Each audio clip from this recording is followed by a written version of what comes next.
But some people are saying Kofi Annan, Obasanjo, and so on. Is it that you professors, you moral authorities are failing in Cameroon already? No, what we expected, the head of state, the president of this republic, if he had wanted, this problem would have been solved last time when dialogue started. It is not because some people say we want the form of state changed that he should dismiss them, arrest them, and lock them up. Then you have broken the dialogue. That is why those who are proposing that Kofi Annan or someone else initiate dialogue is because the leadership in Cameroon has failed. All of them, you mean to say? The president should have addressed this issue 12 months. He has not spoken one word. So who should organize a dialogue now?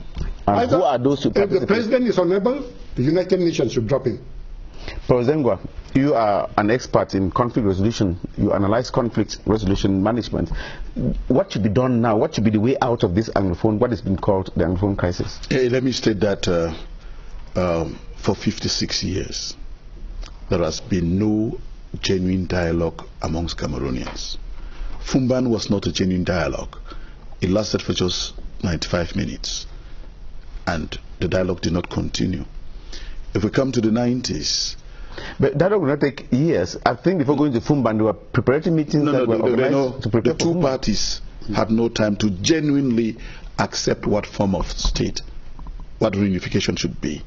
And even if we had some supposed federal constitution which laid the basis or the foundation of today's Cameroon, that constitution was overwhelmingly abrogated, not respected. I think that is why we have a crisis.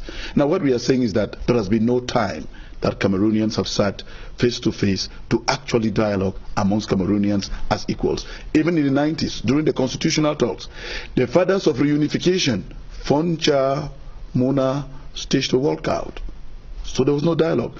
When the Anglophones were asked to dialogue amongst themselves and make a constitutional proposal, they did in Boya, AAC 1, and when they did, and in Bamenda, when they did give in their suggestions, they were termed as such. So let me come back to my question. What should be done now? What should be done now is that the history we have just narrated is important, that we've never had time to genuinely do dialogue, and this is a golden opportunity for Cameroonians to come sit eyeball to eyeball and trace where the problem is and how solutions could be arrived at. And let me say that in this dialogue, the President of the Republic has the singular responsibility at this point in time to arrest the situation by coming out outrightly, addressing the people, telling the people we've heard you and we are going to provide solutions, not going to start immediate provision of the solutions to settle the grievances of these people.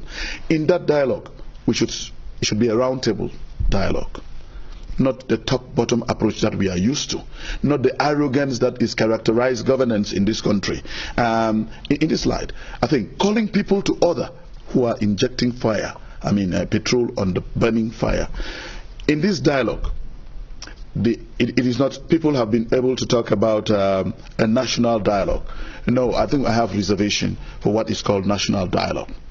If the dialogue is national, it means it's going to get people from all walks of life, from all regions. 21 million, 22 million Cameroonians come and sit on the round table. That's not my interpretation. I'm saying that it means that the Bororos who come with their problem, the Bassas come with their problems, the Hausas, everybody comes with a problem, and we come and say national dialogue. This national dialogue is important, but not at this given point in time. For now, the dialogue should be amongst government or between government and the Anglophone leadership, because the international law considers Cameroon to be made up of two peoples.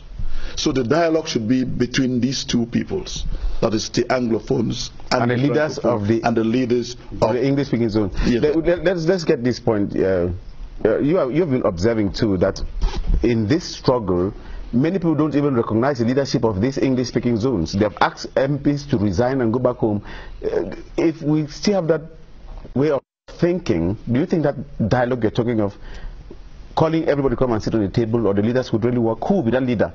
I want to say, in all fairness, that the Anglophones can choose their leaders. I think I suggest that the government should encourage some sort of AC5, where people will not be teleguided, where people will not buy it again, so that they come out who should it is not an issue, because people have been able to say, journalists, I mean, some of your have said things have been,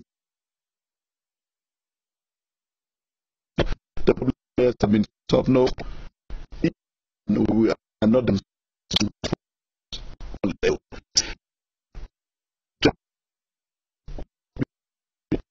The teachers and the lawyers. That's why we insist that it should be taken resolved politically, ethically, socioculturally. Okay, thank you. And this is a constitutional problem. And we are asking, who are those to represent the Anglophone community? First of all, when they came out, the whole the two regions, everyone, over 2 million people, who asked them to come out? Everywhere at the same time, there is a leadership. Well, even including those who are still being detained, those who were in the consortium that was disbanded, those who are in diaspora. They should be brought in to go. Yes. I think we're moving to the end of the program. Just a few seconds, sir. No, I was going to say, because you are... just a few seconds, because we're almost ending. There are two issues. When you bring people to the table, I had proposed the UN or President Biya to take the initiative, or the AU, I may ask at the AU. When the discussions have been done,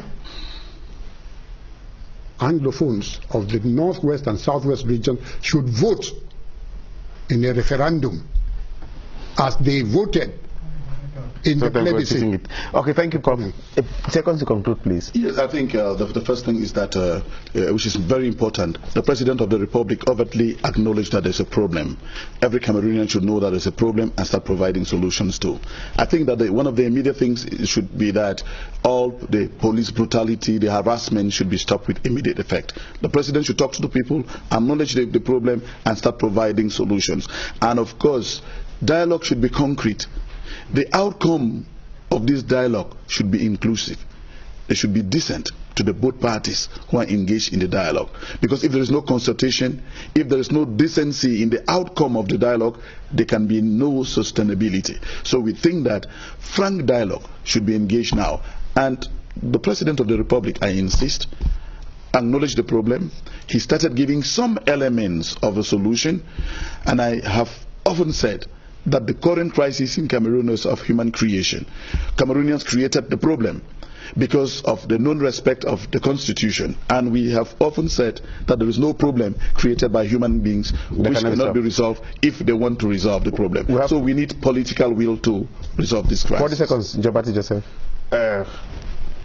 If I may say it this way, President Paul Biya should get up and feel like the father of this nation and say, if you are feeling pains on your leg, it replicates, part of the body is feeling pains, it means your whole body is in pain. The Anglophone regions are in pain. What does it cost President Paul Biya, like the president of this nation, to get up one day and say, okay, let me go see those people up there who are agitating. What is their problem? Is he tied down there in a to be cannot move in this country? As simple as Thank you very much, Joe. The government is not one. President Paul Biya is leaving a government and there has so many wings. I think so. The Prime Minister has been there. The ministers have been there to represent him. We are not going to prepare his agenda. Thank you very much, Professor Kijiga Fanso, Professor Willibert Zengwa, and Jobati Joseph for coming. Moki, Edwin Kinzaka, in Yaoundé.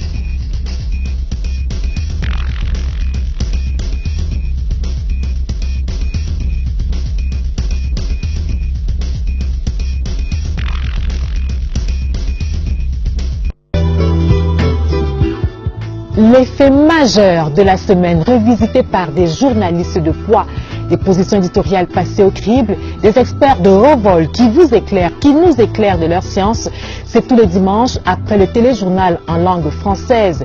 52 minutes pour décrypter l'actualité, la politique, l'économie, le sport, les faits de société, les relations internationales sont déroulés en toute liberté. Le débat 2004 sur la CRTV, ces scènes de presse.